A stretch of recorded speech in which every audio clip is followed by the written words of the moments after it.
Agua. I want to do something a little different today. I want to talk about something that you probably have no idea is even taking place, but we probably should, right? Imagine what it would be like to be trapped underground and nobody can get to you and you don't know if you're going to be able to get out. You don't know if you're going to be able to survive. Water is coming into the place where you are trapped. And as that water is rising, you're looking for pockets of air to see if possibly you can breathe. Not to mention, you've been down there now for weeks and you need to figure out how you're going to survive, how you're going to eat, how you're going to breathe. This is horrible. This is just an absolutely horrible thing that has been happening for the better part of the last month. And you know what's funny about this? It's happening right on the border with the United States. It's 70 miles from the U.S. border. And so let me ask the question this way. I want you to stop and think right now. If this were happening instead of in Coahuila, Mexico, it were happening just 70 miles north in the United States, you would have heard of this story ad nauseum. You would have heard of this story so many times. It would be the front page story in all of our newspapers. It would probably be the lead story on NBC and CBS. Can you imagine? Miners trapped underground. Nobody can get to them. Their family above crying. Officials trying to come up with everything they can possibly do to get down to save them. But nobody seems to be able to figure it out. Meanwhile, time is running out. They could be suffocating. We don't know whether they're dead or alive, and this is happening. This is a human drama that's taking place right there as we speak in Mexico. How can something like this happen? Sure, there are some reports, like this one. Officials say a tunnel wall collapsed on August 3rd, triggering an explosion of rushing floodwaters from an adjacent shaft, trapping the miners ages 22 to 61 about 200 feet underground. You can see the depth as crews rappel down. The effort hampered by surging water and debris gushing into the mine. Authorities say they need the level to drop for responders to gain access, but water from a nearby mine keeps flooding in. So this is happening as we speak. Imagine, as I understand it, they were in this coal mine when all of a sudden water just started seeping in. Where does this water come from? Who knows? But I do know this. If you're in a hole underground and that hole starts getting filled with water, what the hell are you going to do, right? And that's what's happening inside this coal mine. A million questions. But by the way, for those of you who are watching us on YouTube, look how tiny this hole is that is being used to try and get a camera, first of all, down there to see what is going on. And second of all, it's eerie, isn't it? Look at that. Look at that. Look at the camera going down the hole from the top. That hole is about 16 inches wide in some places only.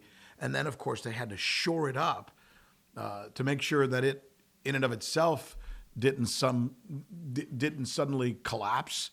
And they're trying to send people down there, and they're sending cameras down there.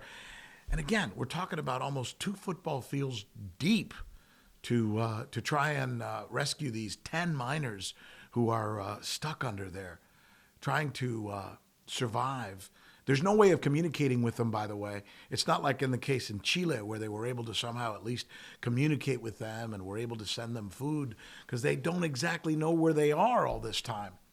And now the latest information is we're hearing like the government is saying, we're shutting this rescue operation down. Now it's just going to be a recovery effort, which essentially means they think these guys have perished, that they're not around anymore, that they've died.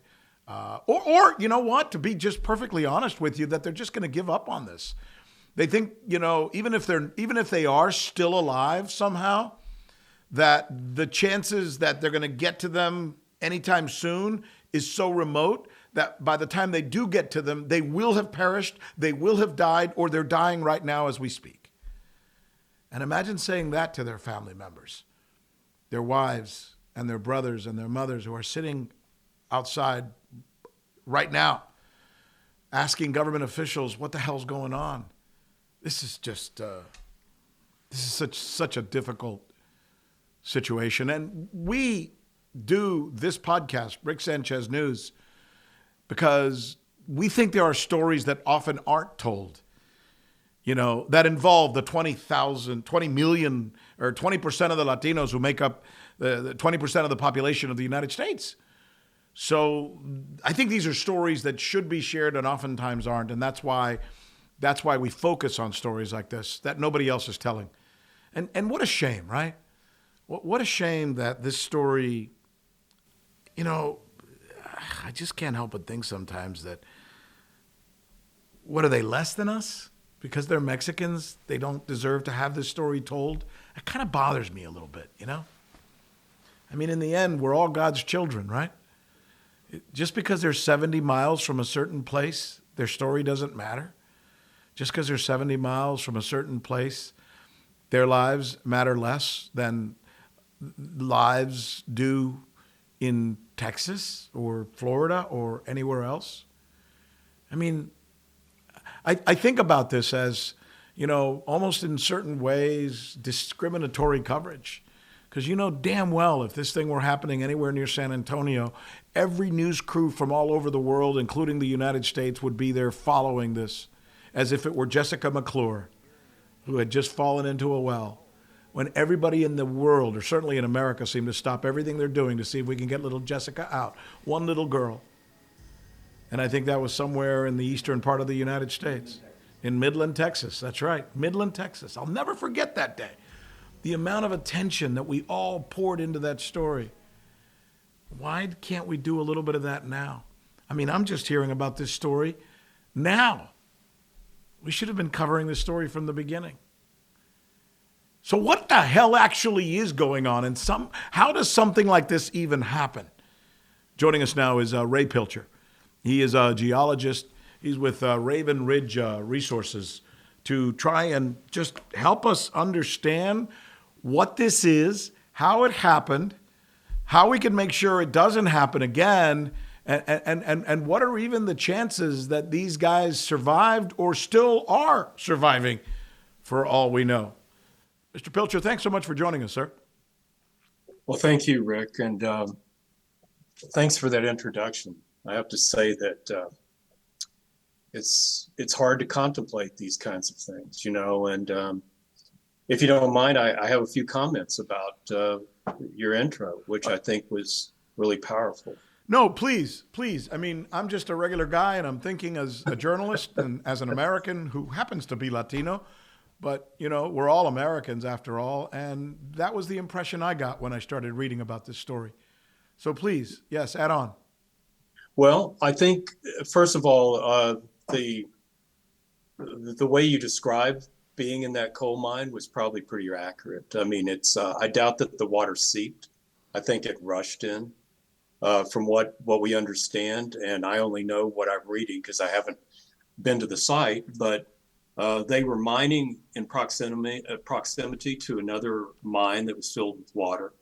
And they must have undermined it. In other words, they punctured it somehow, and that water started to flow, and they didn't have any way of controlling it.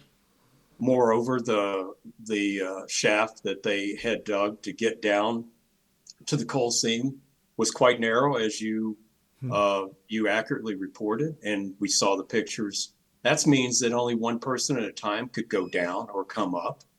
There was no alternate shaft for them to escape from. So they were trapped almost immediately. And, quite frankly, I doubt after a few days they were still alive. I don't think they've been alive for a long time. What kind of mine was this? Can you describe it for us? Sure. It was a coal mine. And I should also say that according to the laws of Mexico, it was a illegal mine. They did not have a proper lease or a permit or any of those things. And the reason for that is that there have been, of course, surges in coal prices. AMLO decided that they needed to refurbish a power plant there in northern Coahuila. And I'm sorry, who's AMLO? Oh, sorry, the president of Mexico. His Obrador, his name, for whatever reason, gets shortened to AMLO. Yes, President Obrador. Okay, got it. Mm-hmm. And so, sorry. And so he has decided to refurbish, to reopen that coal-fired power plant, and so it caused a surge in coal prices locally. And that my understanding is there were a number of these artisanal mines, these sort of mines, very small, working with just a few people to bring some coal and make some extra money for the families. But wait, It's not. I want to better understand what you just said to us. I heard you say it's an illegal coal mine. If it's Yes. an illegal coal mine, how in the hell is it operating? Well, I think that's probably the prime question, really. Why were these allowed? And it's not unknown. And there are many other ones in the area. There are some bigger ones that are owned and operated by steel mills that need the coal for coking. There's some that the power plant owns and cement companies own. But then there are all these many small mines that have no permits, probably never get visited by safety enforcement personnel. So it makes it sound like you're just describing to us that, in my backyard, I happen to know that there's coal. So I'm going to dig a big hole and go down and I'm going to get it. And who the hell is the government to tell me, how deep I can dig it or how I have to dig that hole, et cetera, right? Sadly, that's the case. Wow. Something like that. I mean, maybe it's not the backyard. Are they Maybe right? it's not Should we the have property. the right to dig wherever we want to and extract whatever we want from Mother Earth without the government interfering? I mean, Particularly not in Mexico, because the minerals belong to the government. So you have to have permission to extract any kind of mineral, including oil, gas, coal, whatever, gold. and it's the government's job to try and regulate that because minerals belong to the government and you can get a license, but you have to abide by certain rules, I imagine. And I am guessing from what you're telling us, these guys were just doing it laissez-faire. They didn't give a crap about the government or its rules. Yeah, I think that they probably had experience in coal mining. I mean, obviously, the way they sank the shaft, they knew where the coal seam is. Although there are many, many mines along that outcrop of coal, and I've been underground in a couple of mines in that area, big mines, and they can be operated safely. This one clearly was not. What is it like for those workers to even get to that place, which by my calculation was like between 2 and 3 football fields deep underground? How'd they get there every day? It looked like to me that they probably had some kind of hoist to bring the coal up. So they probably went down a ladder. They may have had some safety equipment tied to them so they could be pulled back up if needed. They had normal sorts of, safety equipment, helmets or hard hats and lamps, etc. But they were never, I mean, from the moment, I've been in a couple of mines like that, and I'll tell you, for me, you can't ever feel safe. You're not safe. Any misstep would cause you to fall. Or if you had a roof fall, or you had water come in, or you had a gas problem, which that area, those coal mines are gassy. And that's why I've been in a couple of them, because they are so gassy. And that's the work that my company and my work with the UN is involved in. Well, we'll get to the methane potential danger in a moment, but I'm really curious as to how this water got into this mine, and why would you put a mine, which is essentially a hole in the ground, next to a place where there is a residue of water that could eventually get into that mine? I mean, it seems illogical to me. How did this even happen? Poor enforcement. No one would have been officially permitted to open a mine that way, with knowing that there was a very large mine that was filled with water above them as they were in their workings trying to pull coal out. So how did the water then get from its source, as you call it, to the mine without somebody seeing this happening and immediately saying, get them out of there, get them out of there? They were underground when it happened. In other words, the source of the water was beneath the surface. It was in a mine also. Mm-hmm. And as they were mining, they caused that separation between their mine and the mine that was filled with water to weaken and then collapse, and then the water rushed in. This was not a leak. This was probably a major flush of water through that mine. Why didn't anyone, I mean, I know I hate asking these questions afterward, but I feel like I have to. Why didn't anybody see that coming, Ray? I don't know. That part is really, I mean, you know, these miners were not just guys off the street, clearly. I mean, they had done substantial amount of work to get there, to get underground, to bring that coal up. Either they didn't know that mine existed because the mine maps were not available to them, or they didn't seek that information, or there aren't any accurate maps that show the extent of the workings, which is also possible in an area.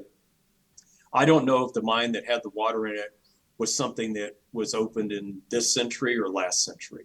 You know, that area has been mined for more than 150 years. All the interviews that I've read with miners and their families say that many of the families tried to convince the miners to not do this work, but they would say the pay is really good. I guess they mean comparatively speaking. Can you speak to that? I mean, coal miners everywhere get paid better than usually the local rates, you know, because it's often the only industry in the area. Mm-hmm. It's a respectable job, obviously. Mm-hmm. You have a commodity that you can bring directly to market like these guys were. So they had control over their lives from an economic standpoint in a way that probably is not afforded to many of their other, their other citizens in that area. But it's really dangerous, isn't it? That's why the pay is better, quite frankly. But yes, it is very dangerous. I mean, that's, you know, in the article that was posted on the UNEC website, one of the things that's many of us that are in this business, you know, we always talk about all of the issues with coal mining, you know, how dangerous it is, how much gas comes off of it, how much dust, how much, you know, burning coal is bad for the environment. But one of the things that we never say is, you know, our coal miners are doing this. Our coal mines are producing this coal and we're consuming it. We always kind of look at it like it's, you know, something that just happens without our participation. Yeah. But in fact, that's not the case. What was it like for these, God bless them, these souls that we don't know, but we imagine they probably have perished, as you say? What did they experience? Tell us what it was like down there when, I guess, this rush of water, as you say, confronted them. Well, it's hard to know. I mean, they were either completely inundated by the water, the inrush, and they drowned, or if there was a certain level that the water stopped at, and then they were left with some amount of air trapped in the mine. They breathed that air and probably sipped off of the water to keep alive until they either ran out of air or they perished from hyperthermia. It was probably quite cold in there, you know, because after you get a few tens of meters beneath the surface, it's a constant temperature and it's colder than your body, obviously. So, you know, heat would be leaving their bodies, and they died of God knows. I mean, but they just don't. I don't. If any of them survived, it would be really a miracle, and I'd love to see that. So you're saying the only possibility to have prolonged past the rush of water was an air pocket that they could have stayed in for some time, but that, of course, is dependent on their ability to withstand hypothermia, the cold, their ability to breathe. I imagine after a while there would be some oxygen depletion there as well. Right. That's the case. And unless there was a crack or a fissure that goes up to the surface that no one's aware of. But the problem with that issue, I mean, even if they existed, um, the water, they had the flooding that took place on the surface. That's the other just alignment of horrible things that would happen. They had a huge rainfall, and that area was flooded by rainfall. And of course, that water all seeks to go underground anyway, and that's what happened. They So have light flooded. though, right? Don't they have the lights that they wear on their Sure, helmets? but they're battery powered, and I'm not sure which models they had, but they're good for maybe 12 or more hours. But after a while, you're just in the dark. So they would have There's been down there completely in the dark if they survived in a pocket of air, essentially waiting for someone to rescue them. And under these conditions, almost 2 football fields down, there's no way to really be able to rescue them, right? At least not in any short-term basis. No, that's right. I mean, one of the things about mine rescue is that it's important to recognize that, and we've seen where this has not been the case, unfortunately, but mine rescuers are supposed to make certain that they and their team stay safe, because it's clear that you don't want to add more tragedy on top of another tragedy and complicate any kind of rescue activities.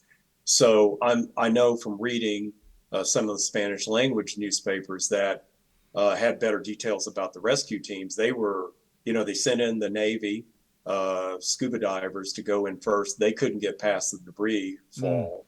So that means that there was a collapse in the main entryway. Small as it was even worse. And then right after they were there and they had the pumps going, they were down to about 8 meters from the bottom of the shaft.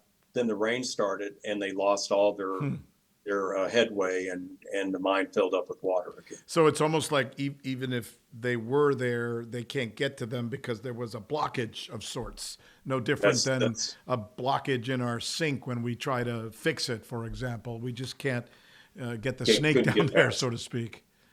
They couldn't get past it. They might have been able to get past it if it were dry conditions.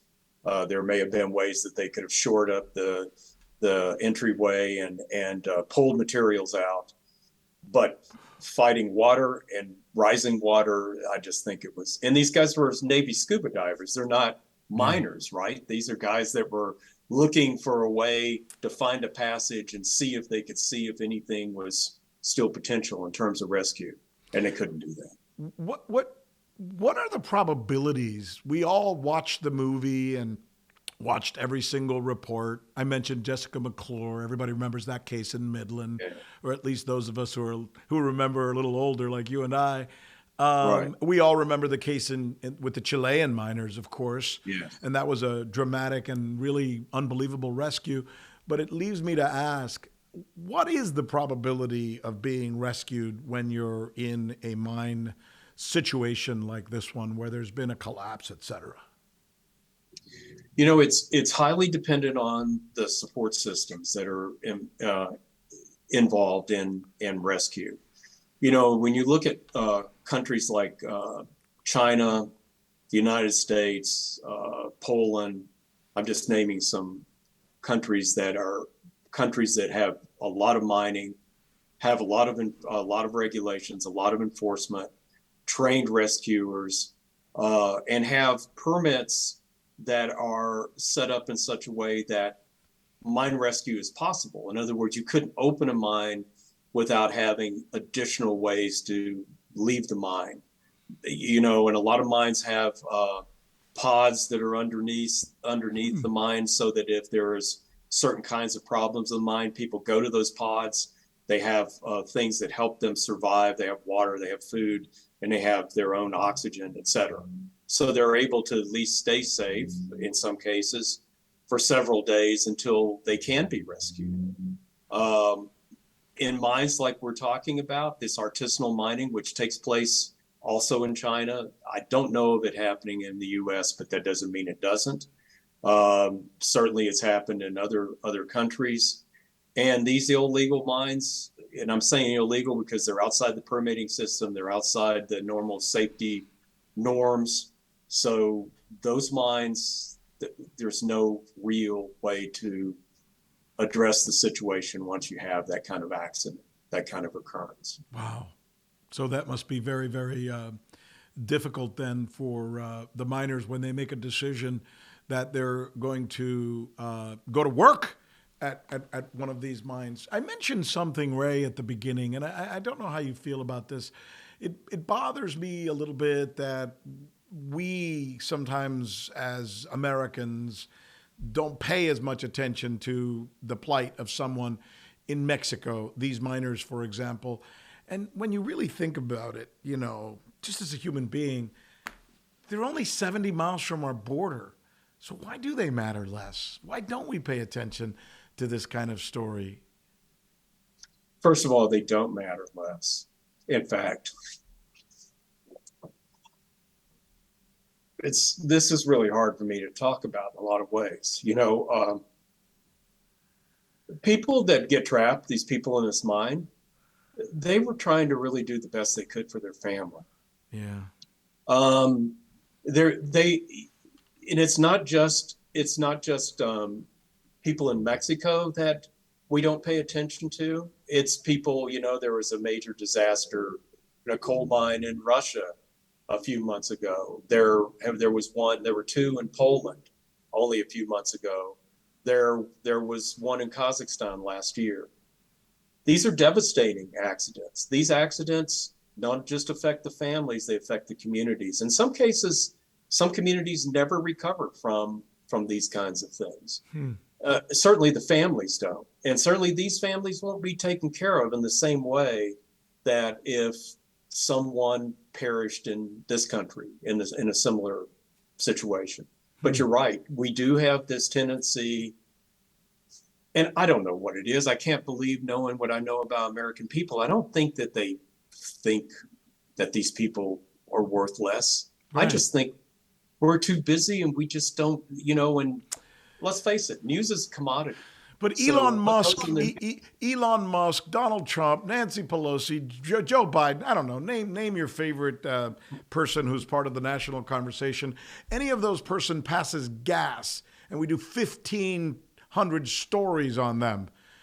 A worker, a guy who represents what America's really all about, or a group of workers, they do things and we don't tell the stories. We're so caught up with the celebrity and the politics and the inside the beltway bullshit.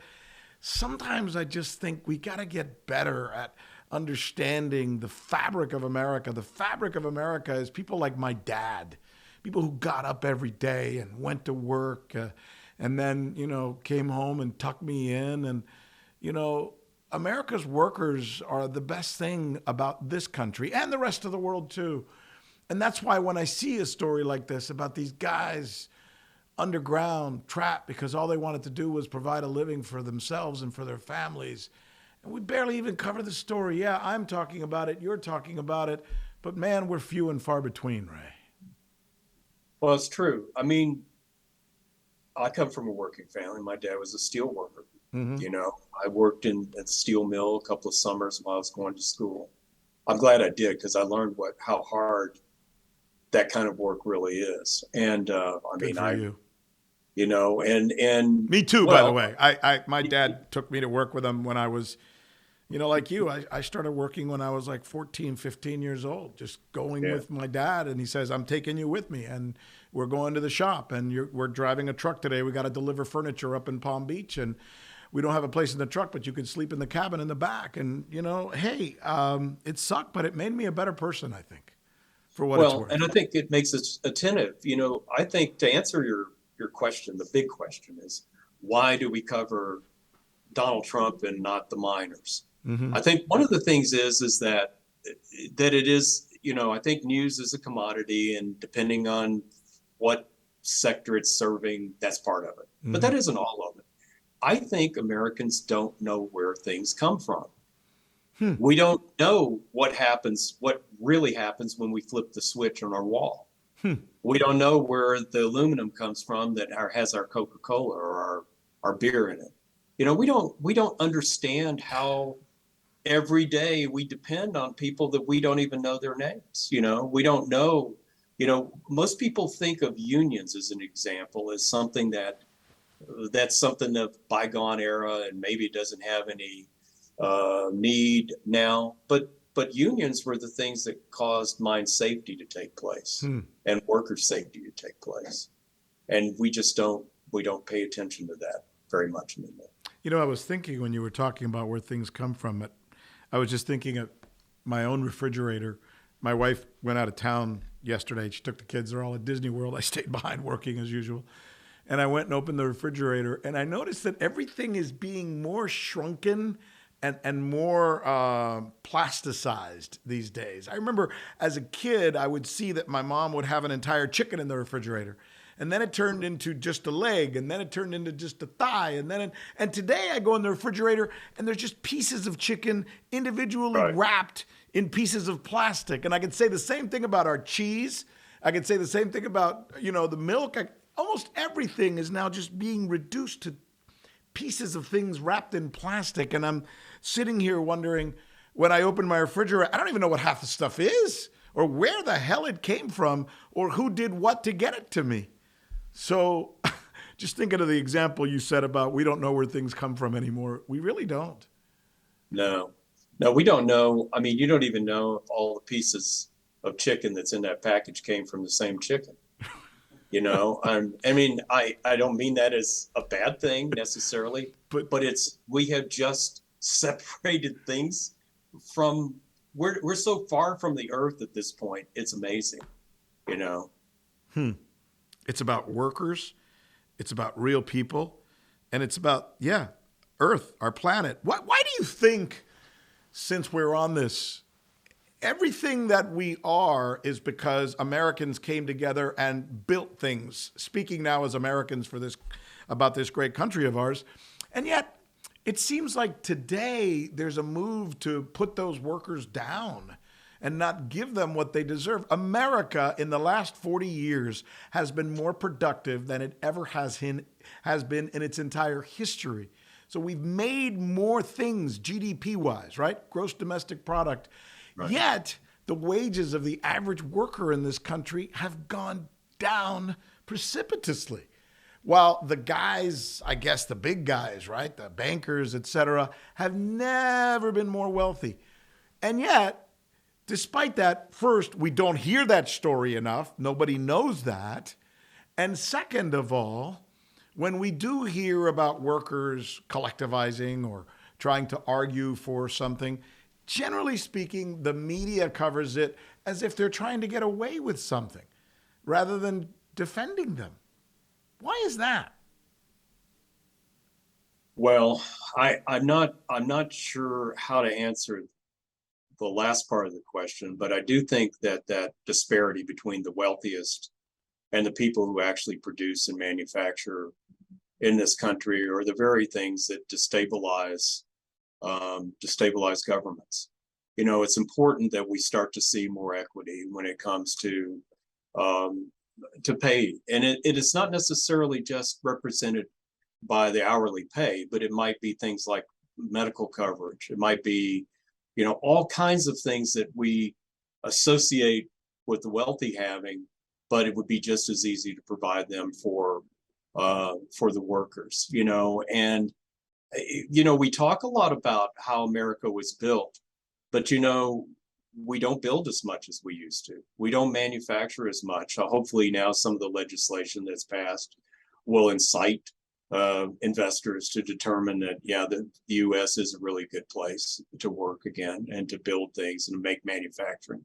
But we need to face in, and we need to really look at what we're doing as a society and think more than in 4-month or 4-year increments as to what happens with the next administration. We really need to think about what we want to happen in America and start to visualize that and plan for an equitable future. How can we expect that any administration will care about people like you and my father and your father when those people are beholden to the people who give them money, almost as if it's now legal bribery in this country? Whether they're Democrats or Republicans, we know that more often than not, they are being fed most of the money that they use to run their campaigns by people who aren't regular Americans. Regular Americans only give 2% of the donations to politicians. The other 98% comes from millionaires. So why would we expect they would do anything for working class people, Ray? Well, I think that that's a very good point. Clearly,